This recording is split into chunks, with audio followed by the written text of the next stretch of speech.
Justice League. So here we are, guys. Justice League. Finally, from Man of Steel all the way up until now, we have made it to Justice League, the culmination, the climax of the DCEU. So here we are. So this movie has Batman and Wonder Woman as they recruit Flash, Aquaman, and Cyborg after Superman's death in Batman v Superman: Dawn of Justice to save the world from the catastrophic threat of Steppenwolf and his army of parademons. Okay, so let's just get the negativity. Let's just get the negatives out of the way. All right. So there were some tragic and unfortunate things that happened during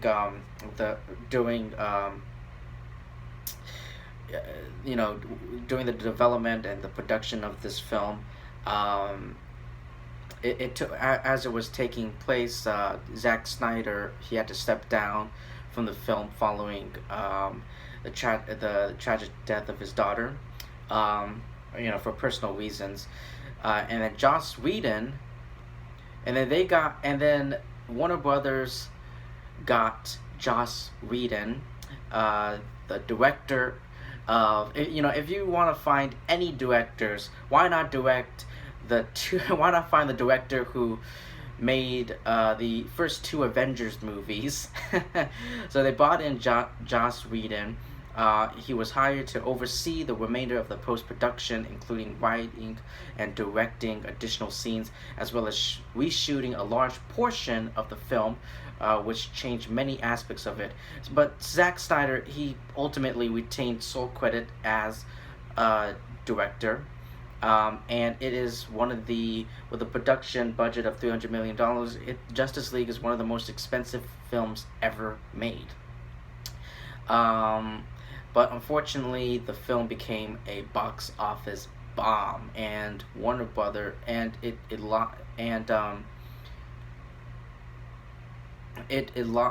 Warner Brothers lost a lot of money due to the film. So yeah, and although I love the action sequences and the cast's performance, like we know Superman, we've already met Batman, and we just saw Wonder Woman in her own solo movie. We already met them, and I saw the trailers for the film, and this is it. I want Justice League. I want this movie to be the Avengers, to be like DC's version of the Avengers. I want it to be that amazing. I want it to make $1 billion at the box office. I want people, screaming and shouting on like the top of the roof about this film, kind of like they did with the Avengers. I want it to be not just great but amazing. But unfortunately, I'm not the director. I'm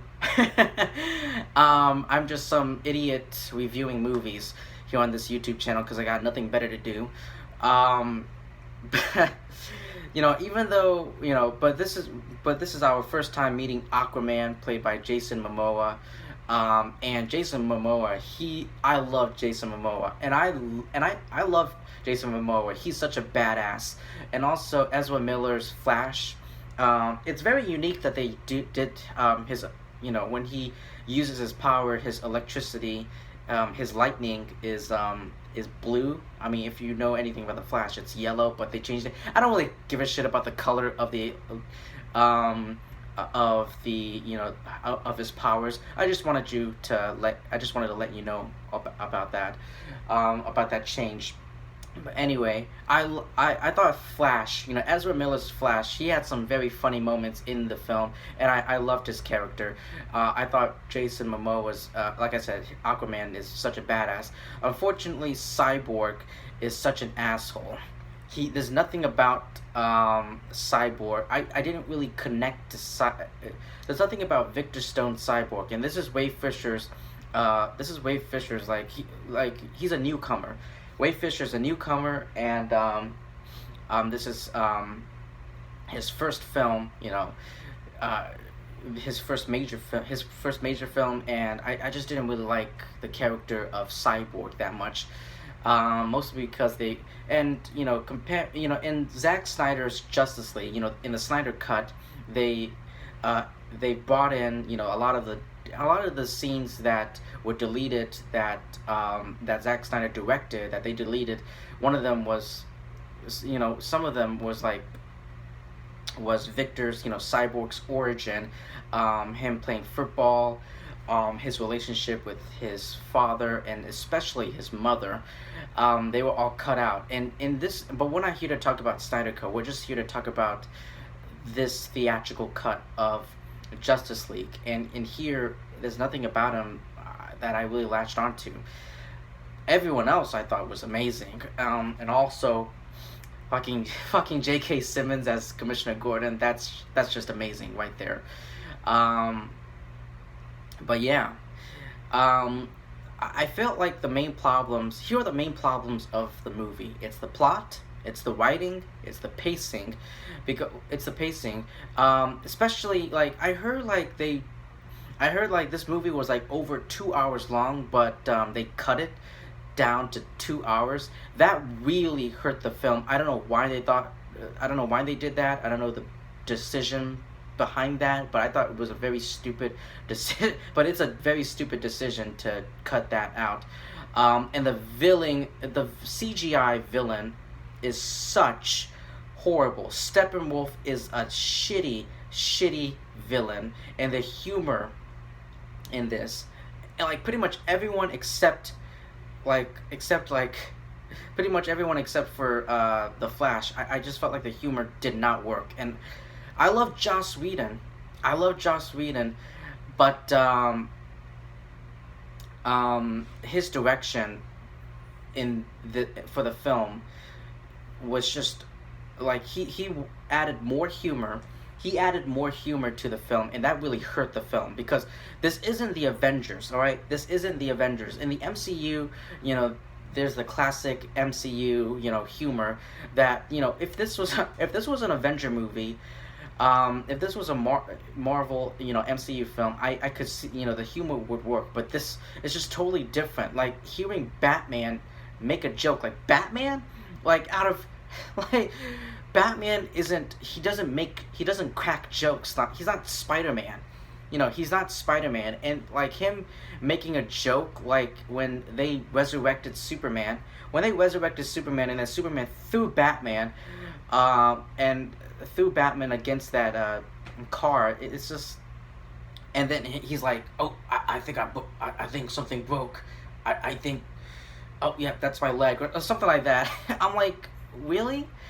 Like, this is like Batman's making jokes. But I will say this movie finally got Superman right. The theatrical cut of Justice League finally got Superman right, because like in the first in the first two movies, like there were, like in Man of Steel, Superman did smile, he did grin here and there, but oh my god, completely, all of Batman v Superman, Henry Cavill just has this sad, stoic, serious look on his face. Like I can't remember any time where where Superman smiled. Like he's just, but they finally fixed Superman, but they didn't completely, but they damaged Batman. Joss Whedon damaged Batman. And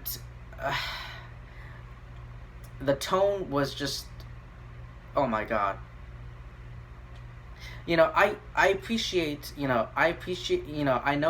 I understand what Joss was trying to do, try to light the tone up, but this is not, like I said, it's not the Avengers. This isn't the MCU. It doesn't, the tone, the humor, it doesn't work in the DCEU.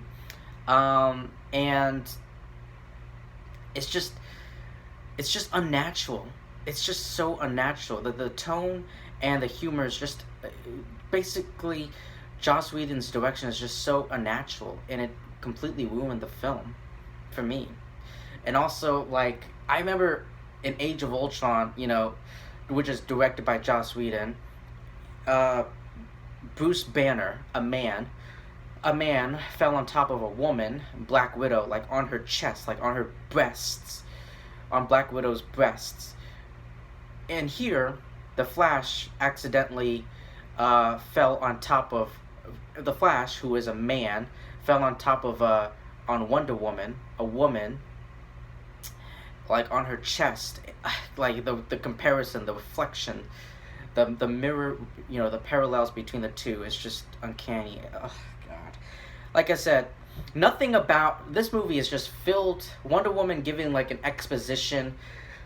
Giving an exposition about who Steppenwolf and his purpose of the film. Oh God, this movie has exposition, ladies and gentlemen. It has exposition, because a movie isn't perfect without exposition. Exposition and narration. Two of the things that I find is very lazy and could really hurt a film, like it did here. Like I said, Steppenwolf is such a shitty villain. He's just there. His sole purpose is to find all these three mother boxes and to unite them to form the unity for Darkseid and Apocalypse and all that bullshit. Oh God, it's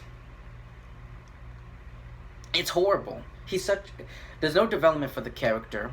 I didn't give a shit about the character. There's no development. He's just there to form the unity and the Matrix and fucking bullshit. Oh God, I really wanted to love this movie. But how could I not talk about the one thing that everyone is making fun of, that everyone mocks, and that is Henry Cavill's, his mustache getting digitally removed. Oh my goodness. Even Deadpool made fun of it. Deadpool. And it's just, oh my God. And some shots, it didn't look too bad, but there were like some of the close-up shots, especially the close-up shots of Superman, you could see like there's a gap, like there's like this huge gap, like on the bottom of his nose and like the top of his upper lip. There's like this huge gap. It's like, oh my God, it looks so weird. I understand like the reason behind that is because Henry Cavill, he was getting prepared for his role for the Mission Impossible movie, Fallout, and I believe, and that's why, and he didn't want to shave his mustache. He wanted the mustache for his character in the Mission Impossible movie. I understand that, but like, it's just, oh my God, it just looked horrible. Like I said, especially in the close-up shots. Oh God. And also, like, I know some of you are very irritated that I keep comparing this movie to the Avengers, to Marvel, but I'm sorry, but I can't help myself. I can't help myself. But in the first Avengers movie back in 2012, I felt, not only did I feel like the city was in danger, but I felt like the entire world was in danger. In this film, I didn't feel that at all. I didn't feel like the entire world was in danger. I didn't feel like the city, nothing was in danger. It's just, the movie was focused on this Russian family. The movie, I don't know why they wanted to focus on this Russian family. I mean, God. It's just, what's so special about this little family over here? Like, it's just so bad. It's just so awful. It's awful. I really wanted to love this movie. I really wanted it to, like, it's not. There are so many problems with this film. And, yeah. So if you've seen Justice League, let me know what you thought about it in the comment section below. Please like, comment, subscribe. Share this video with your friends and family, and I will see you soon.